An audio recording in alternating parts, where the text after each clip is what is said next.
really stood out. So, it's an exciting time. Football's back.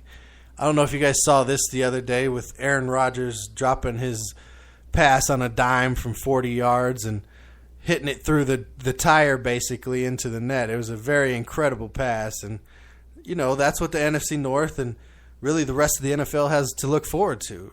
This is the best quarterback in the NFL. In my opinion, is not arguable.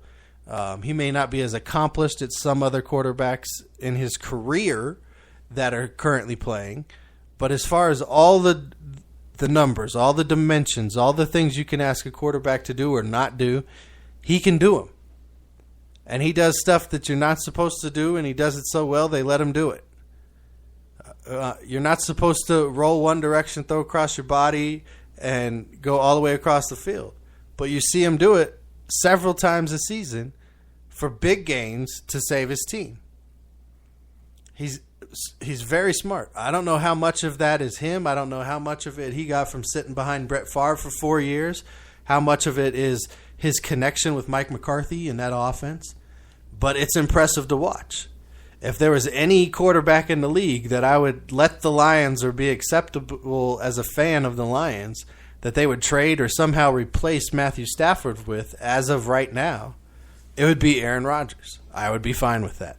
Sorry, Lions fans. Sorry, Packers fans. But that's just straight talk. That's being real.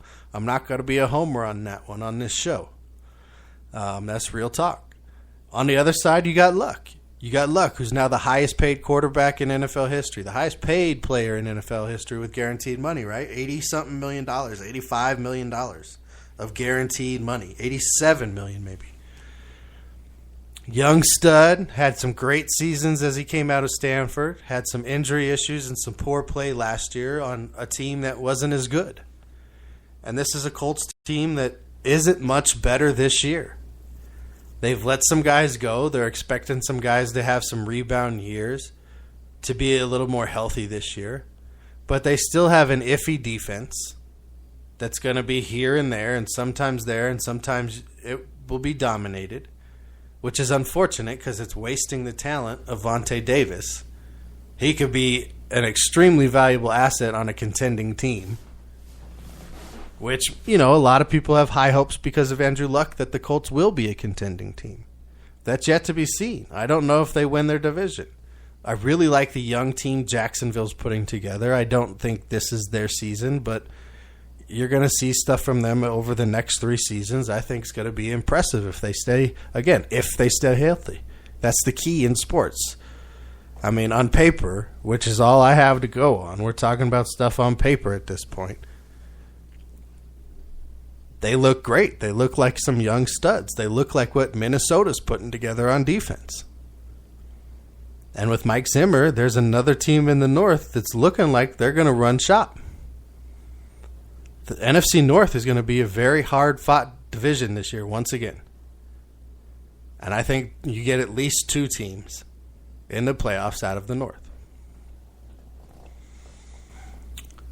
So you go from greatness in the Hall of Fame game to a guy whose greatness is being questioned publicly by some and boasted or talked about by others.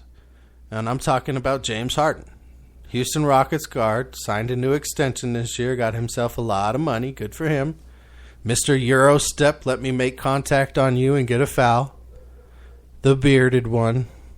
And don't get me wrong, he can score with the best of them.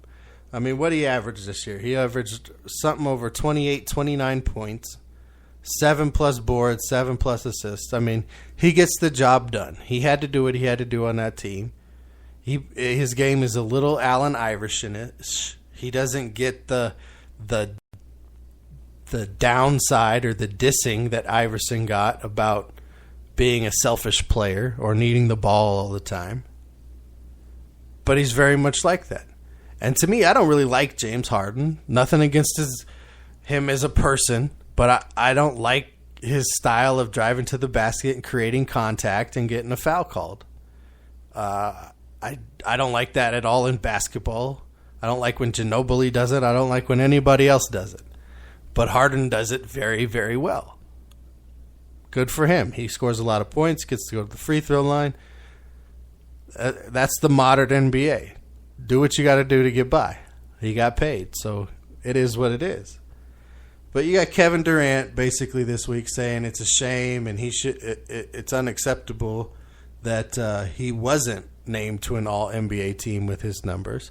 And mind you, Kevin Durant used to play with James Harden in Oklahoma City. They're probably friends. Game represents or recognizes game, right? I mean, that's how it works. Game recognizes game. And that's his boy probably. So I understand Kevin Durant coming out when asked about it and saying what he had to say about James Harden. James Harden would probably have loved had Kevin Durant somehow ended up in Houston. He would have played much better along Kevin Durant than he did along Dwight Howard or some of the other guys they've had down there. Chandler Parsons and these other guys they try and bring through to make something happen. But then you got Max Kellerman, who's now on First Take, took over for Skip Bayless. And he said, look, James Harden, he's not a great player. Now, I didn't see the interview. I caught the headline. But I can imagine listening and following Max Kellerman some on different shows that he's been on now for the network, that his opinion was somewhere along the line of talking about his play and his style. And he doesn't like his style. He doesn't like the sloppiness or it's not dominant or, he was probably said something along those lines to back up his argument because it couldn't be based on his numbers. I mean, if he's on a little bit better team, he might average a triple-double. He's real close, So I can't imagine it was anything about, his numbers aren't enough. I can imagine it had something to do with he's not a leader. He's not a difference maker. His points don't change the game or, something like that. He doesn't make the guys around him better.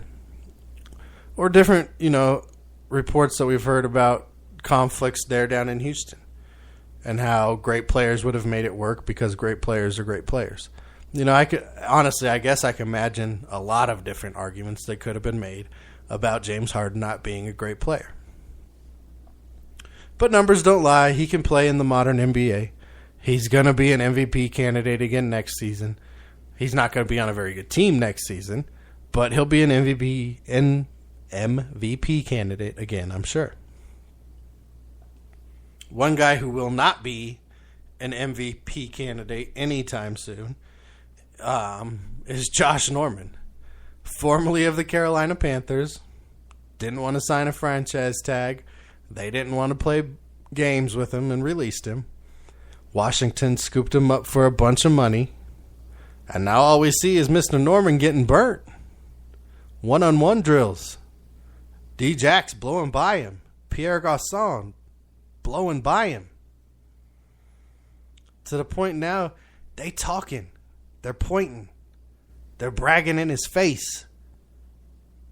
Testing his competitive spirit, and you don't see him coming back with no bravado. Josh Norman had one good season down in Carolina, okay? He was average at best before that. Nobody knew who he was. One good season on a Super Bowl team behind a great front seven with two of the best linebackers in the NFL. And all of a sudden, they think this guy who talks swavy, gave a good interview, is one of the top guys in the game. Well, if you're one of the top guys in the game, even in training camp, you don't get burnt that much. You might get taken a play because it's training camp and, you're a veteran, so you let the guy have it. But if you do, that next play, you don't get burnt. Not by that guy. You show that guy up. You take him. You put yourself in a different position. Play back a little bit. Give him a cushion. You change it up somehow so you don't just get burnt off the line and he's 5 yards behind you before you get out of your back pedal and turn around. So, Washington, hey, Daniel Snyder likes to spend money on veterans. He likes it on free agents, on guys with big names. Albert Hainsworth, right? $100 million. Albert Hainsworth. How'd that turn out? It's almost like big money goes to Washington to die. One thing, somebody who just got some big money, also in the headlines, also a defensive back, got some big money now. 5 years, $62 million with $40 million guaranteed. That's right, I'm talking about the Honey Badger. Tyrann Mathieu out there in Arizona out of LSU. Had some issues in college. A bunch of teams missed on him. This is a guy who can really ball. He's got instincts. He's a little undersized at first, you would think, but he can play. He can come down in the box. He can cover. He's not the fastest guy out there. But because of the way he plays his position, you're not going to get behind him very often. And in most cases, he's going to be there to make a play. Either to intercept it himself, and then he becomes a dangerous returner, or he's going to knock it away or knock you out because he will lay the hat. So good for Mr. Tyrann Mathieu, the Honey Badger, turning his life around and becoming a model NFL safety down there in Arizona with Bruce Arenas and what they got going on in the Cardinals organization. That's just good things for them. That's a good team. It's a good defense. You hear the talk already coming out that Chandler Jones is going to have 20-plus sacks. I mean, they're just so impressed with how he's going to be in this defense. And if your front seven's good, your secondary is going to look even better. They're going to be able to make plays, fly around, knock the ball down, pick it off, return it for 6. And it's exciting. That's defense. That's the good stuff. When the front seven's doing what they got to do, when the trenches are being held down, when the linebackers are flying to the ball and staying clean because the men up front are taking care of what they got to do, and your secondary can fly around, man, that is fun to watch. That's something you see out of defenses part of the season. I mean, even the Broncos defense last season wasn't like that every play, every game. They were fun to watch. All defenses are when they like that. I'm a defensive guy, man. That's the good stuff. I love when defenses perform like that. Oh, got me ready to hit somebody. All right, when we come back, I'm gonna hit you up with the good, the bad, and the ugly. Hey guys, the NFL season is almost here, and you know what that means? Fantasy football is right around the corner. Did you win your fantasy league last year? Would you like to win some extra money playing in a daily fantasy football this season?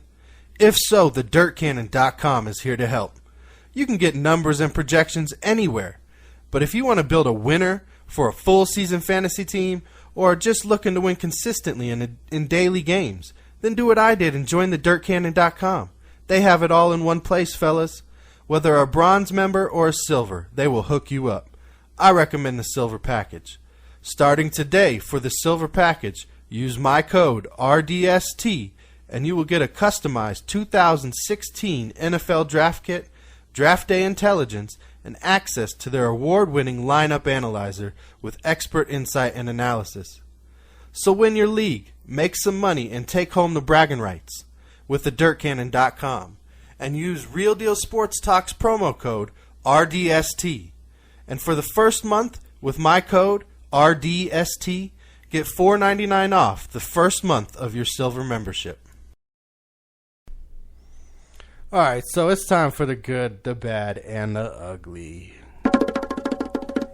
All right, the good. This week on CNN, this is where I saw the story anyway, CNN.com. David McKenzie, Brianna Dugan, and Fabian Muhari, I believe is how it's pronounced, ran a story about the all-refugee team that is going to be going to the Rio Games this year. This is a team of individuals from war-ravaged countries that have had to leave their home, that do not have a home, and they have been permitted the opportunity to compete as a team in this year's Olympic Games. I think this is one of the best part about athletics. In athletics, we don't see problems. We see competition, and we see, each other. I mean, we're together. It's sports. Let's do it. And sure, the outside fans and the ugliness, it can be there. It travels. It follows. But it's not part of sport. It's not part of what you get being on a team. It's not what you get from competing.